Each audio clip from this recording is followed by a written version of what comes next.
Hello again, people. May peace be with you. Only joking. Well, no, you can have the peace, but don't think I'm going to pretend into some sort of Bible basher. But we live in a Judeo-Christian culture in the West, so we might as well start with some of the pillars. And the two most important pillars from a Judeo point of view is the Ten Commandments. Now, I've been looking at these recently, and I was like, it's really interesting. Like the ones on the left are on their own tablet, and the ones on the right are on their own tablet. So it basically got me thinking that perhaps the ones on the left are different to the ones on the right. And I was looking through the ones on the left, and I was like, these are like not so much day to day man on man kind of issues. These are more like kind of like decrees of how to avoid evilness in all its many machinations, if you like. Now on the right, it's very simple for your day to day living. Like, don't kill, don't cheat on your wife or break your word, don't steal, don't stitch up your neighbours with false testimonies, and don't desire or, greed for things. Very simple, that one. But on the left, it's a different kettle of fish. I'm going to just go through it very quickly. And excuse my washing machine in the background. It's going to make one hell of a noise in a minute. So anyway, thou shalt have no other gods before me. Now I looked at the words before. I was thinking about before me. So thou being the singular, so Dave is thou, and Dave the baker would be the thee. Yeah, it's relating to the person. So thou being the individual, or I suppose you could say individual, the man or the woman, and the thee being the position relating to your person. So thou shalt. Now, shout is another word I looked at. Shall is what you'll find in all the government statute books, and that relates to things that they desire to have control of in the future. So a person shall be guilty of an offence, blah blah blah blah blah. And that's something Carl Lentz has covered on numerous occasions in his audios. Good luck finding it. And then shout. I was like, well, what's the T make all the difference? Now, I thought shout was still in the future tense, but it doesn't mean that. When you put the T on the end, it actually means now. So thou now, it means now, right now, here now. So thou now have no other gods before me. Thou, which is now, thou and thee are basically you, thou, thee, thy. All this is now just, modern day is just you, which is a bit crass, but it serves a function to simplify. But in the old ways, it was very handy to know who you're addressing and in what context, which probably had more importance back then. So thou shalt not make unto thee, which is basically unto thee, any graven image. That's carven image. This is presumably towards idolatry, making idols and stuff, which is quite interesting. So all the little crucifixes and little Jesuses hanging around the place are graven images. They might be carved or moulded. The mould is always carved out. So put away your crosses and your Jesus pictures, or your crucifixes and all that stuff. Jesus on the cross, all that stuff. Would that be thought of as being craven?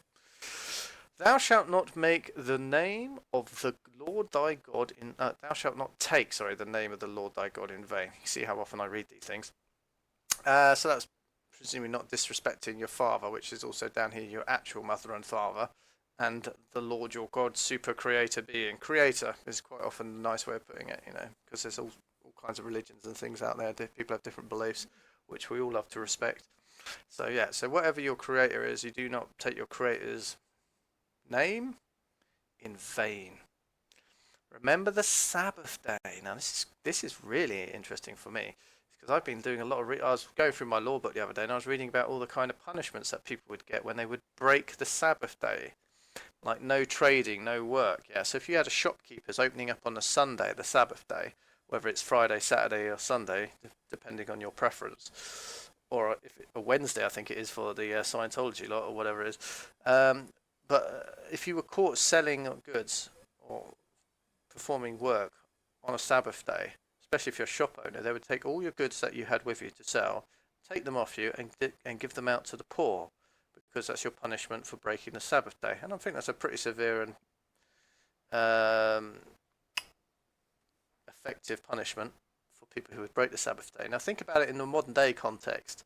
That you got Tesco's or Walmart or Asda, Sainsbury's, whoever.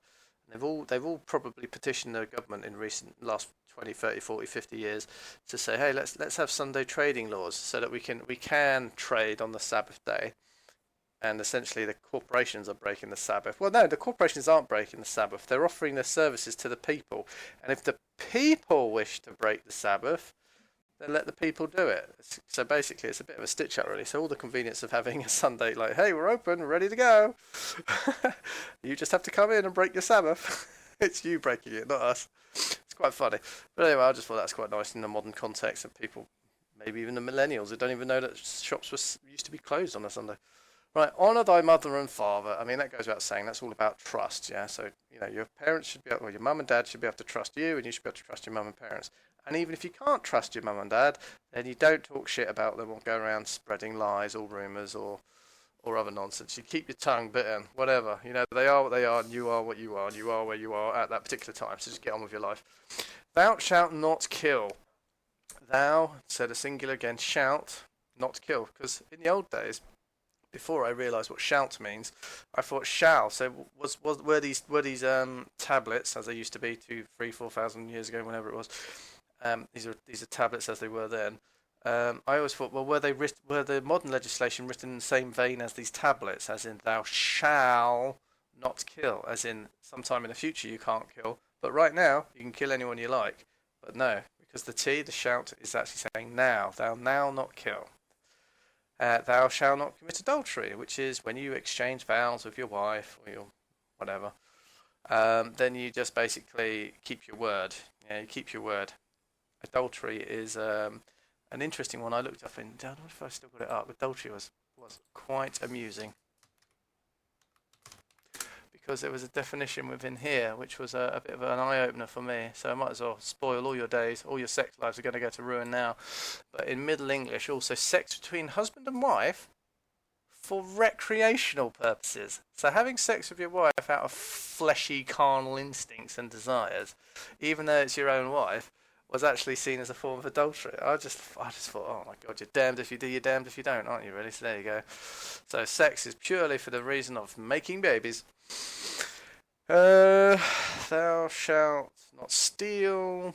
Yeah, don't take people's shit. That kind of ties in with covet. And covet is actually pretty much what is the motivation for all of these sins. You desire something, you want something, you hate someone. It's almost like an emotional desire. Thou shalt not covet. Covet is also thou shalt not be emotionally driven to something, whether it's through desire, lust, greed. These are the kind of things that relate to, envy, hatred. All these things come under covet, really. And that's basically reinforced in the ones above. But I thought that was quite a nice little description of this. Now, this is the Judeo-Christian culture, and this is obviously the very Judeo point of things, which the judiciary knows all too well. And the way that I looked at it, I don't know if I said this already, but the left side is basically to protect your soul from the evil temptation of other gods, other more deity specific things, in my opinion. And the right side is your day-to-day man living on the world with fellow man. This is how you get on with each other very, very simply. Don't do these things, everything gets on tickety-boo. And that's about it. I was going to show you the words about shall and shan't. But we'll leave it there. Thank you kindly. Bye-bye.